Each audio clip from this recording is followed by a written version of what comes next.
regarding that. Okay, so that's perfect. Is there anything else we should do, maybe? So Mark, I was thinking, because I'm not quite sure I can actually see if people are raising questions in the chat while I present my slides. I will keep an eye on that, yeah. Yeah, oh, thanks. I mean, I'm very happy to take questions during the chat, of course, and after, obviously, but yeah, this is I'll the first be one I'm here. using for Teams, that's for sure. I mean, I'm able to stay here during the presentation. I think everyone has the same interface that I have. So with regards to having access to being able to ask questions directly, all they need to do is click on Ben's name. So Right. Hello? Yeah. Oh yes. So within the chat box, there's an everyone's access, and then there's a direct message access. So Oh, yeah, anyone that wants to ask a question would just essentially click Benjamin Good's name and just type in the question that they'd want to ask. Or alternatively, they could do that with to Mark. They could send that question to Mark.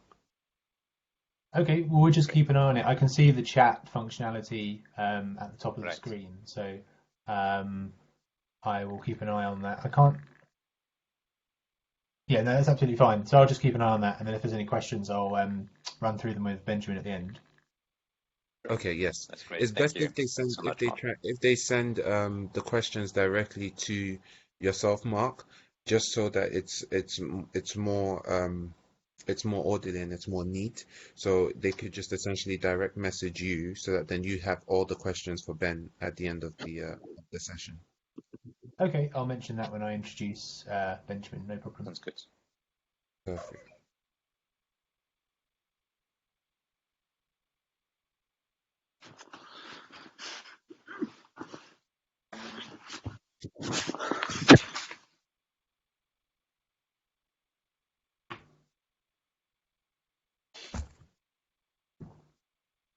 Should we wait a few more minutes, maybe? Yeah, I'll literally be back in that minute.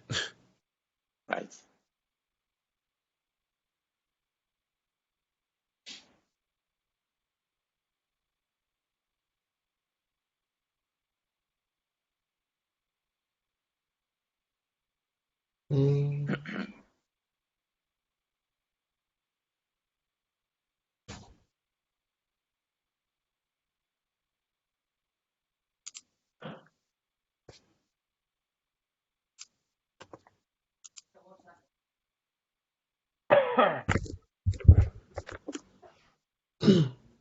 This needs to be washed.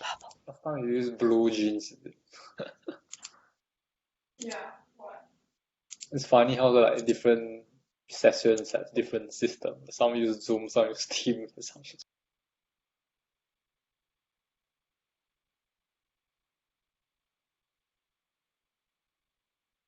So how are you? There you go.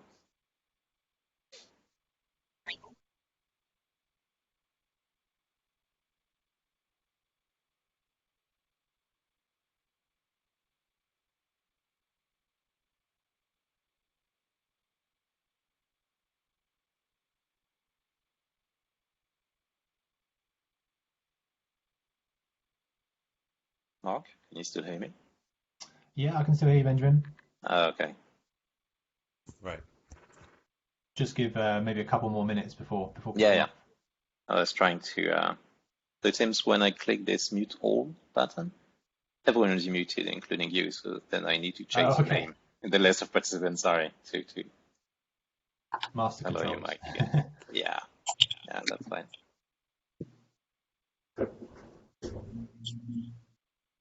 We're all getting very fluent, with all those interfaces, Zoom, BlueJeans, and so on.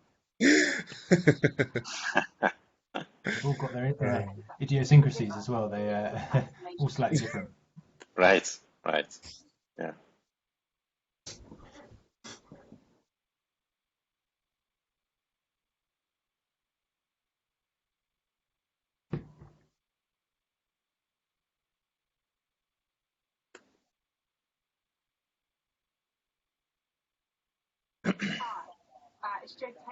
Oh, Mark? Did you get a chance to speak to Jess?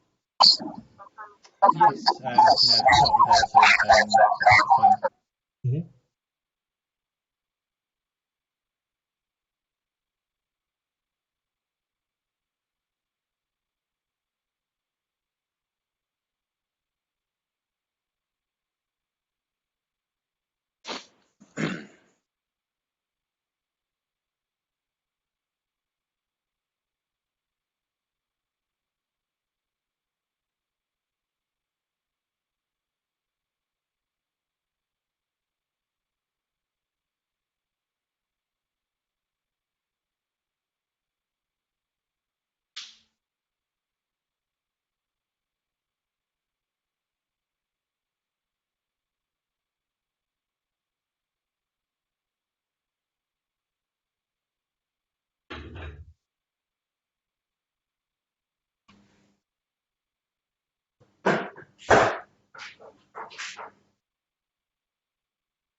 Message on the chat. When will you start? Well, I guess Okay. any minute now, right? Yeah, we can give a few more minutes because given the number of people that she said would be joining, I Right. wouldn't want there to be too much background echo whilst you're giving your presentation. Right. Yeah, so we can give a minute or two. So Stefan, to answer you, I guess, yeah. Yeah, I guess you heard that.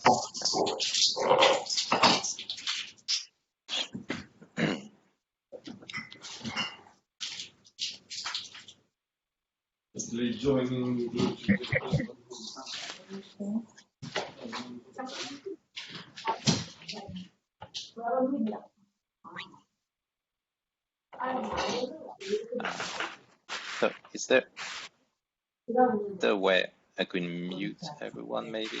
That's more? I was hoping actually that might be the option that you had within your audio. Yeah. So if you Okay. click the drop down. Yeah, I think I found something. So it says Mark Richardson has been pinned. Yeah. Right? So you can Exactly. pin Mark, you can pin myself, you could pin me and Yeah. Mark, and then mute everyone off.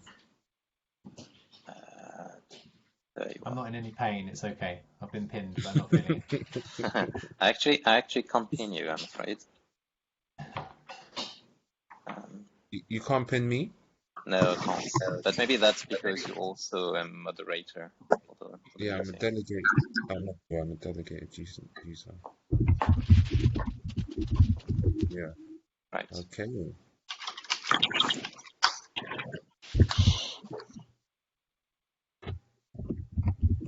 Okay. Yeah, I can confirm that this is the Foundational AI Mathematician Stake talk.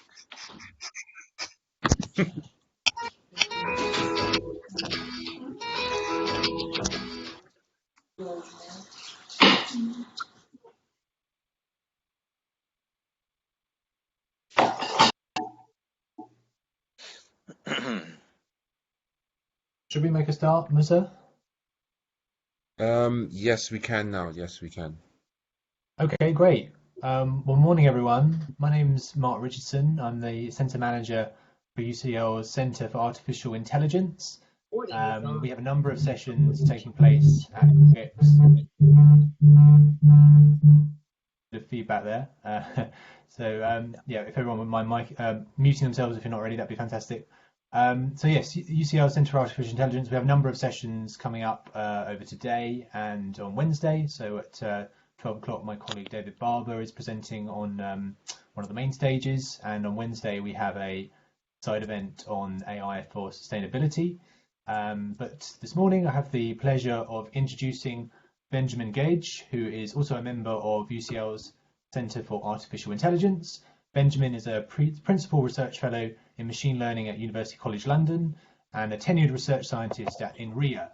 He's also a visiting professor at the Alan Turing Institute. And this morning we have the pleasure of Benjamin's presentation on foundational AI, a mathematician's take. And Benjamin will be talking us about the impressive successes that have made AI pervasive in society and caught the interest of industry and decision makers. Although little is acknowledged in the public eye to the essential theoretical foundations of AI systems, Benjamin will present examples of how theoreticians' contributions are a key fuel to AI and comment on future exciting challenges. So with that, Benjamin, I'll pass on to you and leave you to take us on with the presentation. Thank you. Thank you very much, Mark. And hello to everyone. Thank you very much for attending my talk. It's quite impressive to be giving a talk to a very large crowd, although I'm still in my living room and on my laptop. But welcome, everyone. So I'll move on to my very own personal take on what foundational AI means. It's also very connected to the Centre for Artificial Intelligence at UCL, as Mark mentioned. But I'll be giving, hopefully, a useful overview to all of you about what can theory and what can theoreticians like myself can bring into AI. So to start, I just want to use this very introductory slide towards what is called artificial general intelligence. So the long-term goal, I should say, is to move towards an entity which is capable of interacting, coexisting with this environment, especially with us. So you all know of the Turing test saying that if you cannot distinguish between human and the machine, then the machine has reached levels of intelligence which are deemed advanced enough. And among the particular tasks that you could ask for an artificial intelligence, here's a few. By no means this is exhaustive. And again, this is my very own take on that. But you could think of compliance to instructions. These could be oral, written, visual, any other kinds of instructions, also implicit ways of giving instructions to machines, initiating decisions depending on the environment. And I think a very important focus has been made lately in the machine learning community about explaining those decisions and motivating those decisions. This is the whole topic of explainable AI and accountability in machine learning. We also wish to foster compliance to rules, whether it be morals, law, task dependent, and so on and so on. The bottom line is the acknowledgement of the environment through senses, the ability to preserve its environment, whether it be the planet or the living creatures around it, and especially us humans, obviously. So that's, as I say, the very long-term goal, and this is driving a lot of us in the research industry towards AGI. So AGI could be either embedded in physical agents, so most people think about vehicles, robots, and so on. You could think about autonomous cars. It could also be available through digital interfaces, computers. From a mathematician perspective, I should say that this makes little difference. The theoretical objects are still the same, as I will be commenting in a few minutes. But the important thing is that this actually cannot be hard programmed. So, I mean, you can't code for an autonomous vehicle every route it has to take or every obstacle it has to avoid. It needs to be learned from data in massive streams of data, obviously. And the idea is to have systems which are able to adapt from previous sample, from previous data and situations, and adapt their behavior accordingly. it involves a lot of fields in science, and I'm just listing a few here. Don't get mad if your particular field is not listed, because I'm sure I've forgotten many. But in particular, I'll be more focusing on the first row around here. So statistics, machine learning, optimization, probability theory. But obviously, this also involves a lot of effort from robotics, psychology, and so on and so on. This is really a multidisciplinary research field, and I guess this is also what makes it super exciting. Let me try to mute. If you could maybe please mute your mic when you join to avoid echo. Thank you. So among the many tasks I was mentioning, I will be mostly commenting on this learning and decision-making module. So the idea is you have a system. It could be physical, it could be used through a computer or a smartphone or whatever. But the idea is you want to emphasize that the learning process actually is fueled by data that you collect along the lines. And then from these data, you actually want to produce decision-making, and you confront it with the environment and you expect feedback from it. That's this particular module I'm interested in and I'm contributing in. I really want to stress, I guess, that it's all very connected to me. I consider myself in those two boxes, theoreticians and designers of algorithms. There are many of us working in those fields. There are many people, probably even more, actually way more, who actually use machine learning on a daily basis in their businesses. And I guess the interplay between those all three groups, which could be the same people in many cases, is super important. And that's really how you advance a field, when you acknowledge that the theory is important to understand the properties of algorithms, and you confront how users actually use your algorithms to enhance them and improve them. And ultimately, they all need to confront themselves to these, what I call the sensible world, so data or nature at large. When you collect new data, it could give you a new take on the theory you've developed or the algorithms you've designed or the way you've been using off-the-shelf machine learning algorithms. So this connectivity between all those groups is, I think, at the core of the way we're advancing research, in particular the UCL AI Centre, and we keep that in mind in many occasions. Okay, so just to give you a glance at the big picture, as I said, trying to solve artificial general intelligence requires really a coordinated multidisciplinary research effort. So where do we fit in? When I say we, it's mathematicians and computer scientists, in particular in academia. Well, we hope to contribute to better understand how we can design new systems, how we can analyze their performance. This involves a lot of scientific fields, which I list here. So machine learning, probability theory, optimization. वही मैं देख रहा हूँ, मैंने 2-3 देखे हैं.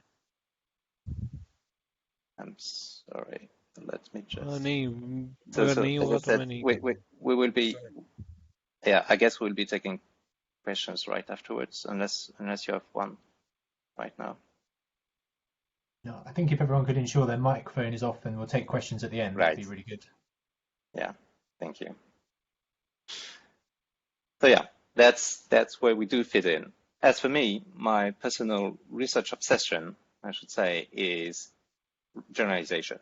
So let me give you my take on what is generalization and how, in particular, can we maybe improve on it and try to better understand what's at stake in modern artificial intelligence systems.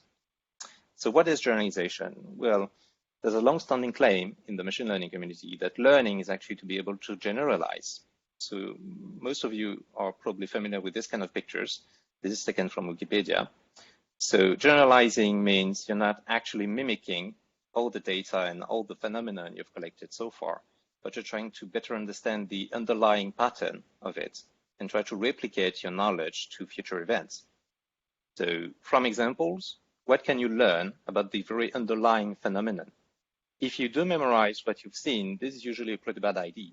If you collect thousands of pictures of cats and you memorize all of those pictures, if you encounter a new picture of a cat which was not in your original data set, then you won't be able to tell if it's a cat or not because it doesn't exactly match the existing pictures you've seen. So rather, you want to understand what a cat is on the image, try to identify the few features which make you decide that it could be a cat or not, and then you want to confront this to new data sets. Sorry, guys, can everyone please make sure that the mics are turned off, please, when you join the conversations? Your mics and your audio is essentially turned off. Thank you. Right. So, as I was saying, if you do memorize what's already happened, it's usually a very bad idea. You could take another example, which are tests. If you pass a test and you memorize all the questions from tests from the past 5 years, if those particular questions do not come up in the new test, then you're never going to succeed it.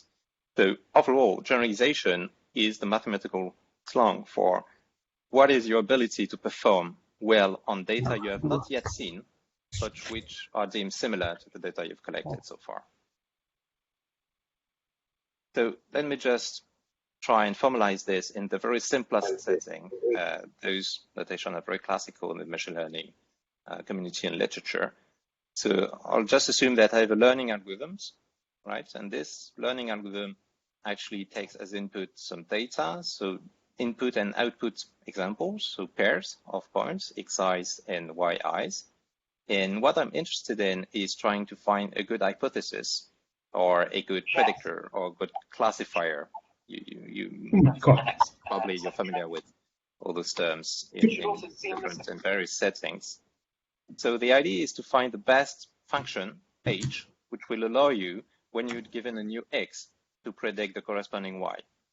And that particular formalization is very useful in machine learning and in statistical learning theory.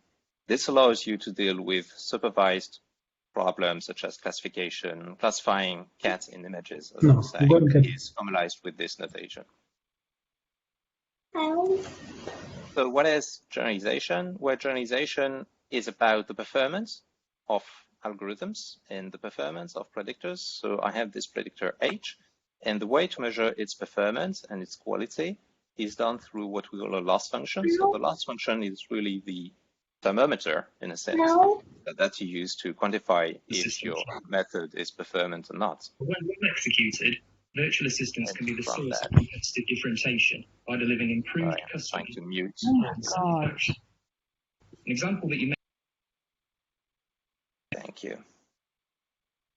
So from that particular loss function, since you're dealing with random variables, you could consider two particular quantities. The first one is how you perform on your data set. So this formula is just saying that you're looking at the performance on your particular data set. I have a new image, xi. It has a cat. I'm predicting h of xi, which is it has a cat. So I'm correct, and then I suffer no loss. And you iterate over all the images in your data set, in your batch. So that's just a way of empirically measuring whether you've been doing a good job or not. And then you get the theoretical counterpart of that quantity, which is the expectation with respect to a distribution, which is obviously unknown. That's the distribution of data. And the whole crux of statistical machine learning is to try to understand the interplay between these two quantities. You can compute the first one, you can never compute the second one. And so what you want to assess is how far is this one from this one? How is that a good estimate of what's going to happen next?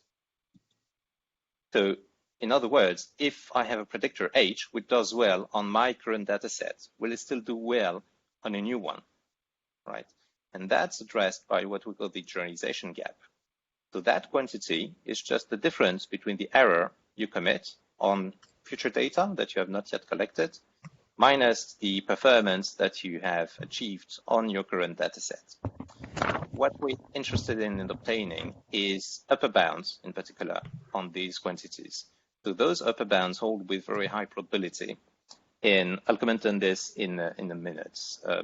But keep in mind that there are very different flavors of such results. So this formalization dates back to the 70s. There's a very rich body of work on that particular topic. So I'm very keen on sharing references on that. So I'm just going on and off with the interface to mute all newcomers. A very brief glance at what we call the PAC network. So PAC stands for probably approximately correct. The acronym is due to Leslie Valiant in the 80s. And roughly translated, what this means is with very high probability, I can upper bound the error of any particular algorithm output. So if you use a particular algorithm which outputs a decision function, H, you have this probabilistic control over what's going to happen if you're confronted with new data. So whatever new data set you will collect in the future, you know that with a probability which can be made as close to 1 as you want, then the error you're going to commit on this particular new data set will be at most something that you can compute. You can think of this last term as a complexity term of rates log of 1 over delta over square root m being how many data points you have in your particular data set. This is a PAC inequality, and those PAC inequalities have been at the core of theoretical contributions on machine learning. So this seems very far-fetched from a practitioner's perspective, but I'll show you hopefully in a minute how this is all very connected and how these kind of theoretical results can be of great help to practitioners and in particular to the industry. So yeah, as I said, there's a very rich literature on that. So I'll be sharing references at the very end of the slides. Right, so those generalization bounds are really, in a way, safety checks because they give you a theoretical guarantee, they give you a formal guarantee on the performance or what's going to happen on any future data you're going to collect. And as such, they are a principled way of assessing the quality of machine learning algorithms. Now, there's a very long list of papers proving such bounds for a lot of machine learning algorithms, and in particular, the most popular ones, in particular, random forest, decision trees, SVMs, linear regression, obviously, so regularized regression also. They all benefit from similar kind of bounds. And I guess one of the points I would like to make in that talk is those bounds would be, I think, very useful if they were better known outside of academia and outside of this theoretical literature. So generalization bounds usually provide a computable control of the error. By computable, I mean that if I go back to the previous slide, what's on this right side of the inequality is usually just a number that you can compute in many cases. So I will give you an example by the end of the talk where you can actually say, I have a particular deep learning architecture, I have this DeepNet, and I test it on classical datasets, say MNIST. Then I can give you a guarantee that with probability, at least 99%, the error would be at most 0.1, something of those lines. Generalization bounds also explain why specific learning algorithms actually work. If you can prove such a bound for a particular algorithm, then you have the assurance that it does work on the problem at hand. It can even lead to designing new algorithms in a sense, as if you now have a tool which measures the quality of algorithms, why not just optimize that particular tool and find algorithms which actually minimize that quantity? That's a streamline of work, which is also very pervasive in the last years. Right, so I'm now moving to get maybe a slightly bigger picture. Navigating with the mute all button. Right.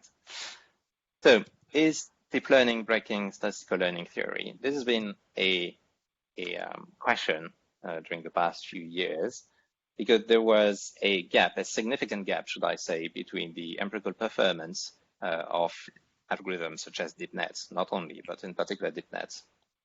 And what theory tells us, so remember that overfitting problem I was mentioning a few slides ago. If you memorize the entire data set, it's a very strong suggestion that you're very prone to overfitting, and overfitting is really a bad strategy when you try to learn. You can't memorize everything. I mean, as humans, we certainly don't memorize everything. We infer from past examples what's going to happen next based on similar outcomes. But a lot of DeepNet architectures actually achieve very small empirical errors on data sets. And for a long time, this has been deemed to be a strong suggestion that they were very largely overfitting. There is some evidence recently, both empirical and theoretical, that it's actually not the case. So we have this very interesting phenomena pointed out by Belkin and co-authors, which I will comment on now. So as I was saying, this strongly suggests overfitting. What's really surprising is that on test sets, the errors are also remarkably low, which would not be the case if they were indeed overfitting. So most of you might have encountered this kind of figures. This is a very famous plot. So this is reproduced from a very nice paper from Belkin and co-authors from last year. This kind of figure tells you that as you increase the complexity of the decision function you're allowed to use, so the complexity of h on the x-axis, as you increase this complexity, you will see differences between the risks, so the test risk, the actual theoretical risk, and the training risk, which is the error computed on the dataset at hand. So this is just an empirical measure. As soon as you increase this complexity, the more complex decision functions you're allowed to pick, the more likely you will have a training risk, which decays fastly to zero, because you will basically memorize the entire dataset. Your decision function will become so rich that it can basically interpolate every kind of phenomena. So you're very likely to see this training error go to zero. In the same time, the test risk will achieve this kind of sweet spot over here. So it will decrease up to a certain point, and then it will go up again. What's this phenomenon? That's overfitting, because you've memorized the entire data set, and now if you're confronted with new data, you're just very likely to fail because you just stick too much to what you've already seen. So the claim from that paper is that this might actually be just the first half of the picture. That could be the other half, the missing half, which has been a tentative explanation to the gap between empirical success and the theoretical results we've had in the past. So the claim is that after that sweet spot, there's actually another threshold, which is the interpolation threshold, beyond which the test risk actually starts decreasing again, and more importantly, starts decreasing below the previous minimum point over here. So ultimately, as you increase the complexity of the decision function class, you will be able to not only have a zero training loss, almost zero, but also have very low test error. And that's when generalization actually occurs. Let me give you another example. I really want to stress that we're missing, my point is that we were missing probably something in the theory so far, which is the importance of representation. So this is taken from another very nice paper from Norozi and Favaro a few years ago. And the claim was, if you're trying to solve a jigsaw puzzle, so solving a jigsaw with a computer is in a sense, also a matter of brute force moving the pieces, right? I mean, if you have enough computational power, you could claim that eventually you will find the solution to a jigsaw. But what if you do know what kind of objects you're looking in inside, right? If you know this is jigsaw of a car, makes it actually much more easier for human to solve it in many less steps, because you know that next to a wheel goes a second wheel, and so on and so on. So you get this kind of internal representations from the problem at hand, which makes it actually much more easier and much more efficient for humans to solve. My point here is we do have internal representation. We as humans, and I believe all human beings, actually build up on internal representation of the world, which are much more than just raw data accumulated, like computers do. Let me tell you a tale of two learners to emphasize these points. So that's learner number one. Learner number one is a deep neural network. This is something which has been used for years now in the industry and in academia, and we kind of understand its performance better and better. So say you want to use a deep neural network to learn something from images. Say you want to find a specific item, say a horse in an image. You will typically do that with an accuracy which is close to 100%, right? This is no problem which is solved in many ways. And you will be able to do that at the expense of obviously a kind of expensive training. You're very likely to need to use GPUs. And you will obviously need a training sample which is very large. In particular, you will be needing probably hundreds of thousands or maybe millions of annotated images of horses. So that's the way it works in many machine learning algorithms. You build up a lot of annotated data sets, and then from that, you extract the underlying phenomenon and the underlying pattern that is more likely to lead to identify, say, horses in images. So that's learner number one. Here's learner number two with me. So learner number two actually is also very able in identifying horses in images. Actually, she identifies horses with 100% accuracy, so I'm very proud, obviously. What does it take? Well, certainly not millions of annotated data.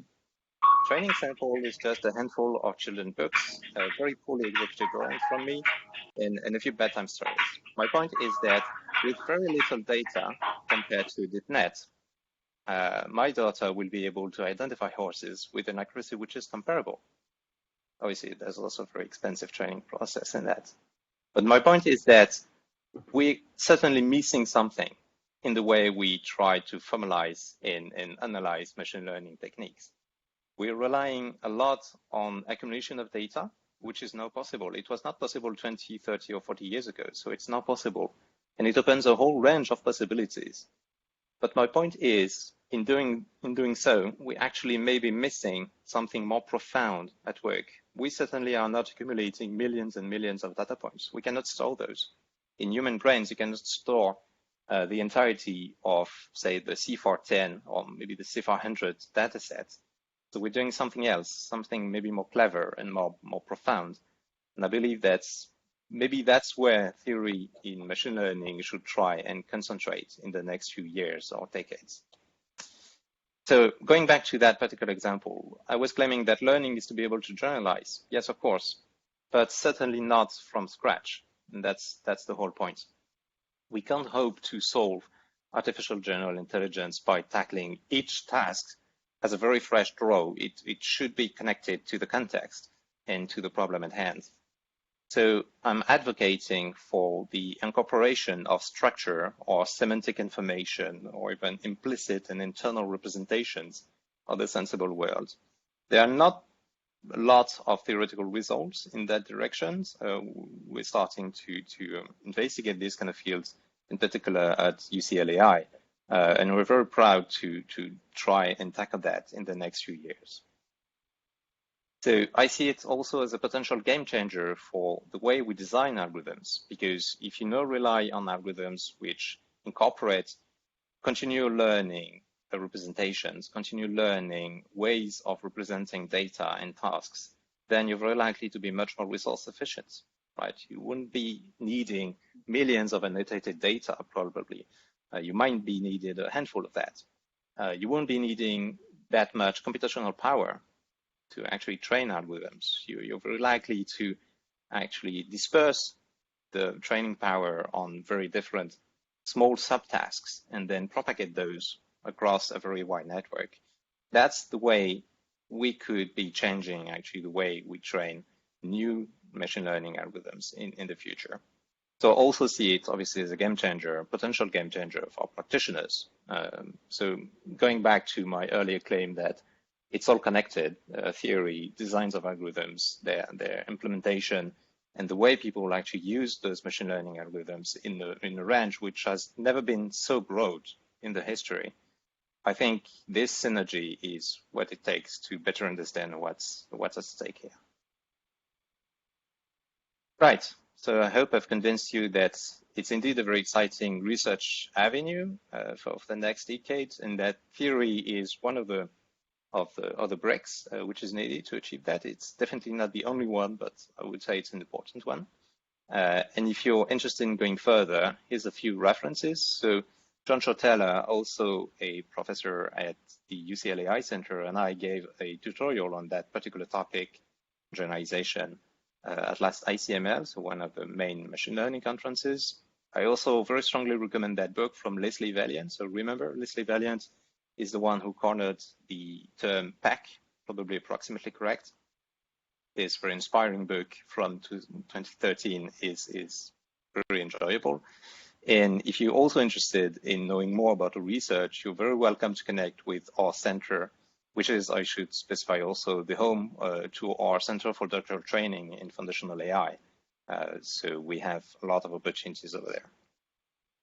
And thank you very much. I guess I can now take questions.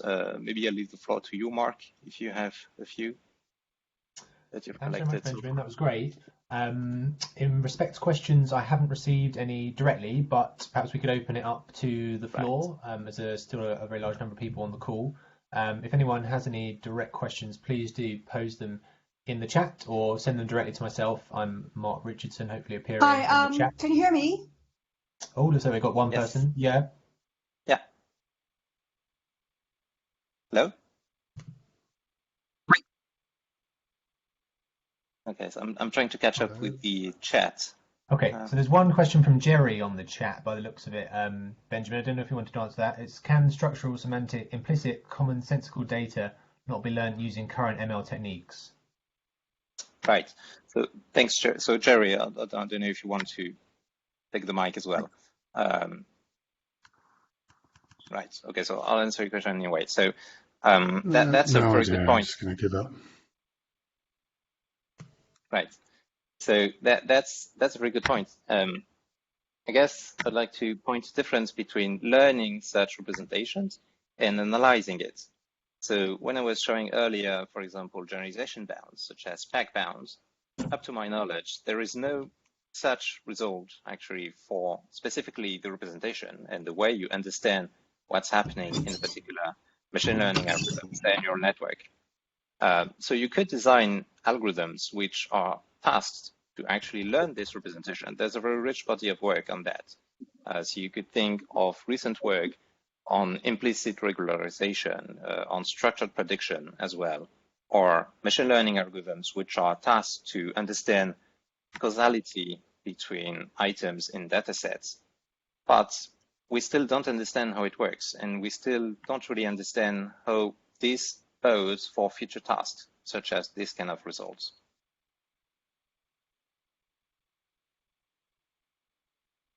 Fantastic. I don't know if you can hear us, Jerry, but you're welcome if you have any follow-ups to that to get in touch quickly. If not, I'll move to the next question. Right. Sorry to interject. I just wanted to ask for, on behalf of someone named Alex, he wanted to know whether the presentation will be shared afterwards, or if they could be shared, if the slides could be shared. I sent you a link. Absolutely. Absolutely. Yeah. Okay, perfect. So now you can get in for free, right? Yeah, I'm not quite sure actually where they will be posted on the CogX website. It's really, I think it's really good. I mean, I thought it's good to get involved. All right.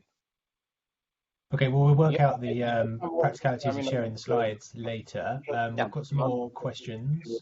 There's a question here from Vikram. I don't know if you're happy to answer this, Benjamin, but how would you, how we spoke about fits into the recent debate between Bengio and Marcus, and where is AI headed in that context? Okay. Yeah, okay, enjoy. Bye. I can't quite see the question, but the debate between Bengio and, I'm sorry, I didn't catch the last bit. It's a debate between Bengio and Marcus. Where is AI headed in that context? Does that question make sense? I'm afraid I don't quite see I'm afraid I don't quite see what's asked. Well, Vikram, come back to us with more context on that if you're still with us. Did you want to have a look at other questions in the chat, Benjamin? Right, yeah. We've got one from Danny. I see. I see one from Sahil. How do we know when to use Bayesian inference against other methods in ML? So that's a very good question as well. There is little principled heuristics, I should say, that tells you which kind of algorithms you must use in that context and which kind you shouldn't. I guess, I mean, I'm Bayesian myself, so I'm probably very biased in that respect. But I guess it really depends on the kind of modeling you're assuming for your problem. If you have a good reason to try and enforce uncertainty quantification, Bayesian inference surely has a lot of insight. If you're willing to also use prior knowledge, depending on your data set or your problem at hand, it could be also prior knowledge coming from experts in the field. That definitely also makes sense to incorporate in Bayesian inference. I hope that makes sense. Great, thanks, Benjamin. Just a reminder, if everyone could just keep themselves on mute, just because there's still some background noise, that would be really appreciated. I don't know if you wanted to have a look at this question from Danny Todd, Benjamin. How will the changes you've spoken about, more generalized learning, change the standards, processes of development in ML? Sorry, I'm trying to find the question. How will the changes change the standard process? Yeah, I see it. Well, I certainly hope that a better theoretical understanding can then diffuse itself towards people designing algorithms and using them.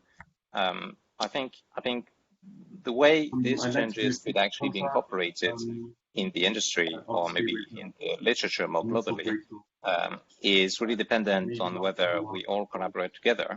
So that's really an open question, and I'm sorry I don't have a definite answer to that. I certainly hope that this could help change the standards in ML, trying to maybe pay more attention to what kind of theoretical results we do have before using algorithms. If you do have a theoretical result saying that the best performance you could ever achieve is really bad, then maybe it's not a good idea to go with that particular algorithm. On the contrary, if you do have very strong evidence, theoretical evidence, that the generalization error is going to be very low for a particular data set and a particular algorithm, then it's definitely. Danny, if you want to comment on that, I'm happy to take the mic as well.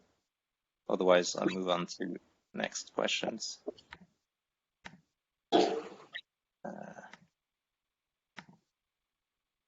Been a bit of a flurry in the last couple of minutes, Benjamin. So maybe yeah.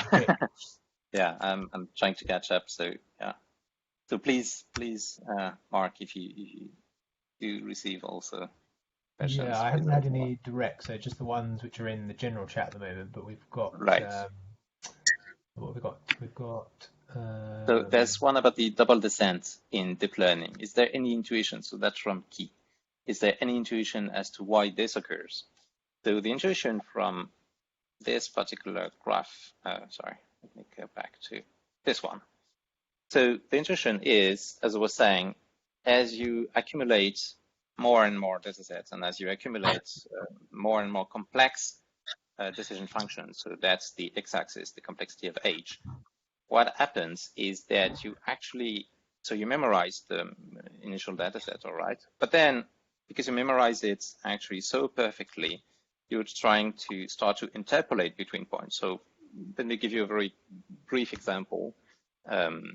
If you do memorize actually two data points, which are kind of close to each other in the space of the inputs, then one of the claims is that you actually begin to be able to interpolate between those 2 points. So even though you do not observe points which are strict interpolation between those two ones, you're becoming more and more performant in predicting the labels of those points across that segment. So that's a possible intuition and explanation of what's happening. That's happening in a very over-parameterized regime, so the number of parameters is far exceeding the sample sizes. And this is a very recent work from Belkin and co-authors. There's a lot of theoretical work going on at the moment to try and understand what this actually means and how we can actually prove bounds and results on that. So that's one intuition. Thanks, Benjamin. Quite an interesting general question from Grace here. So, hi, Benjamin. I'm a PhD at Loughborough working with learning. Do you work much with any psychologists in your work? That's my background, and it's sometimes a struggle moving forward with interdisciplinary research. Right. Well, thank you very much, Grace. I'm afraid I never worked with any psychologists, but I'd be very happy to. So please do get in touch. That'd be fantastic. Brilliant. There's a few other questions in the general chat, Ben. I don't know if you want to have a quick look through and see if there's any you're happy to.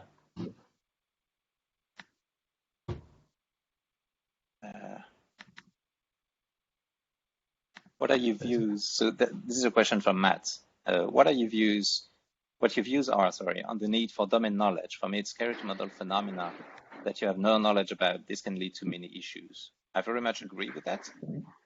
So I should also stress that modeling is already a step which is, in a sense, which could be disconnected from the theoretical contributions I was alluding to. I'll explain. So you could have.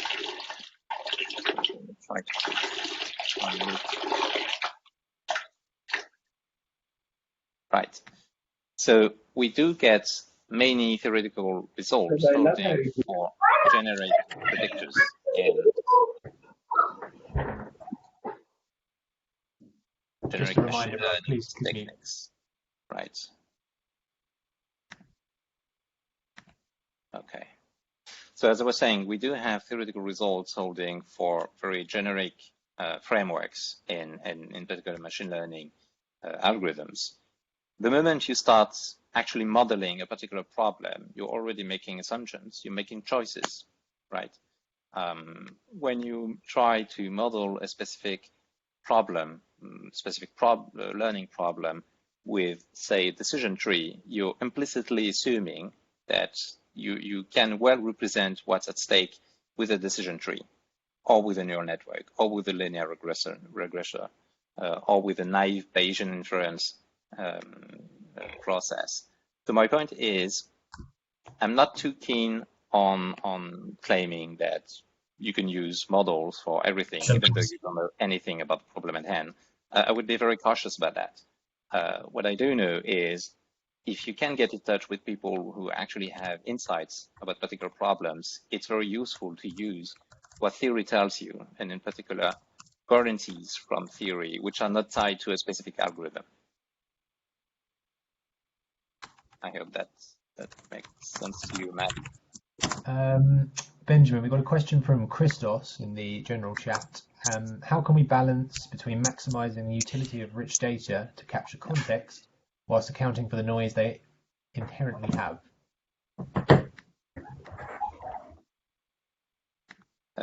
That's a good question.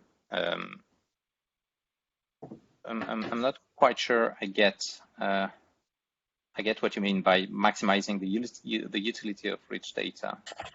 So, Christos, are you there on the chat? Hi, Benjamin. Hello. Hi. Basically, what I meant by maximizing the utility, I meant by sort of reflecting and capturing some sentiment or the context that some data may have. For example, like the structure and this sort of stuff, while making sure that these algorithms don't get biased with the lack of that information in some cases, which is, for example, the noise that it could have in the data set. Thanks. Right. Thanks. Thanks for clarifying. So I guess this is, this would happen regardless on whether you have a particular structure in your data set or not. The issue of fighting against noise will still remain the same. So I don't know if that answers your question really, but there's probably also a very rich body of work trying to address how to denoise particular data. So if I think, for example, of images, there's a variety of techniques used to denoise images, which are used in a pre-processing step before trying to infer what's on the images and what can we say about it, and can we try to find relational links in the images and try to understand its semantic content. Does that answer your question? Yeah, broadly speaking, it kind of reflects the sentiment there. Thanks. Right.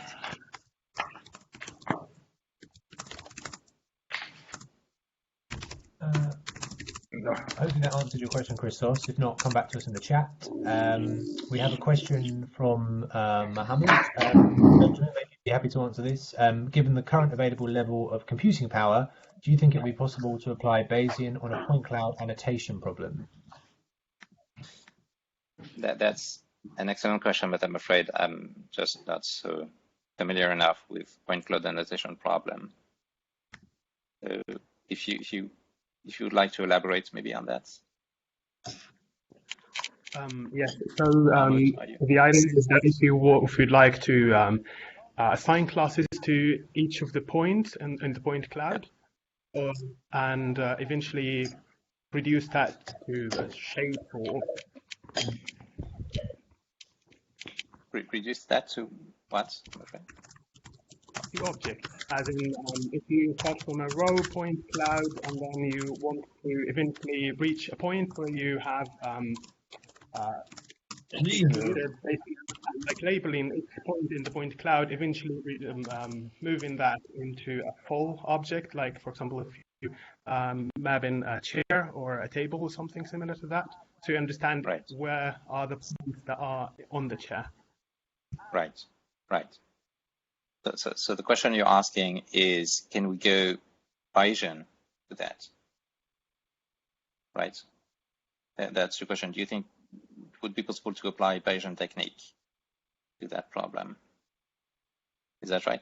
If that's what you mean, yeah, of course, I don't see why not. So I guess there's one thing that people should keep in mind when using particular machine learning algorithms is obviously they come at very different computational costs. So there's a particular cost for training Bayesian inference systems. There's a particular cost for training deep neural networks. So by the way, you could train also deep neural networks with Bayesian inference core. That's not antinomic.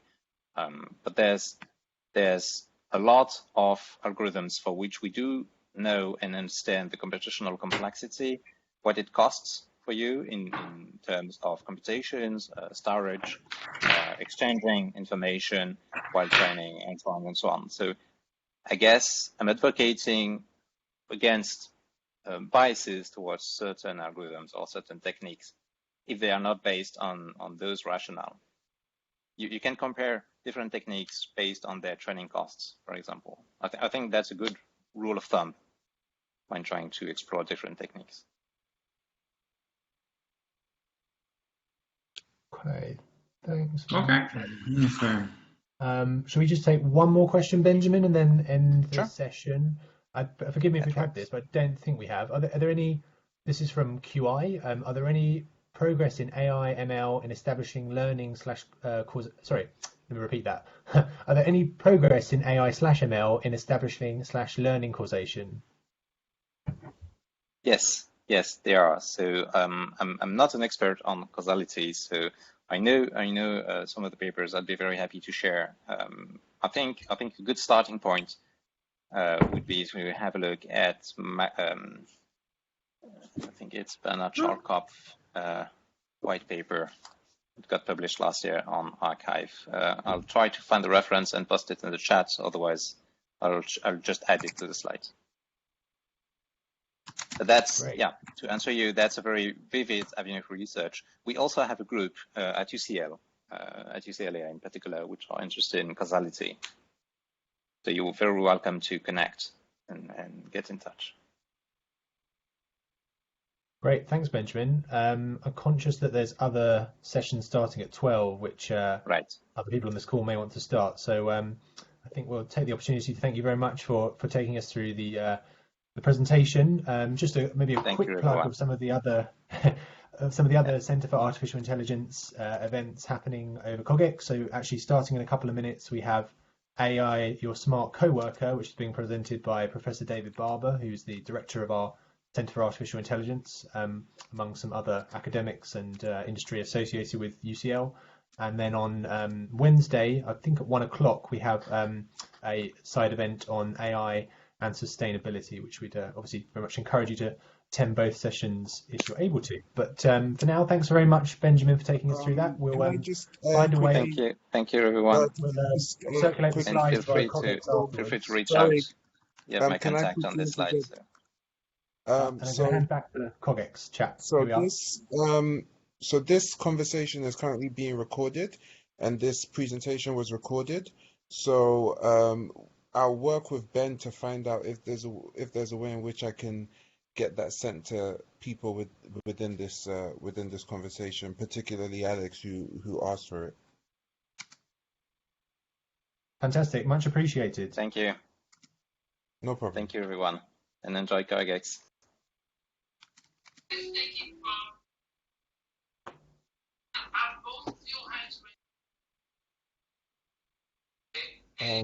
Ben, you need to probably click the record button to just end the session so you can have that in your. So I can just end the call then, right? You can click the top right to just stop the recording. Right. Yeah. Yeah. Just done that. Right. And give it a second. Yes. So you can end the record. You don't have a 12 o'clock. Your next is a 2 o'clock, correct? For UCL. Right. Yeah, for UCL. Yeah. I'm not part of that talk. You're not part of that. Mark, no, are you I'm part not. This is the the AI session which we're neither of us are directly part of, but I believe other areas of UCL are involved in. Yeah. Yes. So do any of you work with John Shaw Taylor? Yeah. Yes, we do. I do. Okay, so is he within your division of the AI Center? Would he be closer to the? Okay. He's one of our academics. Yeah. Yeah. Understood. Okay. I don't know if John hasn't mentioned that event to me directly, but it's possible he's involved in it. John is a man of many talents. He's involved in lots of things. Okay, no problem. I've put you in touch with John, I think later yesterday. Yes. I have his email. So he's on the conversations. Yeah. Just to clarify, Najib, because John is also one of the people who's helped organise our session on Wednesday. Okay, correct. So the way we've been allocated these sessions is just so each person has their session. So I'm in charge of 3 UCL AI Center sessions, but I found out today that the one at 2 o'clock is not actually with yourself or Ben. Yeah. So Jess has essentially told me that she'll get back to me on that she's going to essentially try and handle that and find out who was meant to, be having that 2 o'clock Yeah, conversation. we're not sure who's put that one forward from UCL, but I mean it's possible John's involved in it, but as I said, he hasn't mentioned it to us. So certainly, as far as I'm aware, we as the centre research centre haven't got anyone immediately involved in it, but it's not impossible that someone might be on the panel or something. But I don't know who put it forwards as a session. Okay. Yeah. So I'll work with that with her internally. The next session that I have with yourself is the AI for Sustainable Development meeting at 1 o'clock on Wednesday. That's on Wednesday. Yeah. Yes, correct. So I will, learn from this and take in all the feedback and all the lessons from. I mean, maybe Najib, we could have a call, after this, just to catch up on that. Yes, we definitely can. We definitely can. I actually was going to try to have a conversation with both yourself and Ben if you were available, just to get feedback from Ben on how he found the session and yourself, and just essentially trying to have a conversation with you about the next session, just to avoid some of the things that. Yeah. I mean, Benjamin isn't involved directly in the next session, so it'd be up to you, Ben, if you've got time for feedback.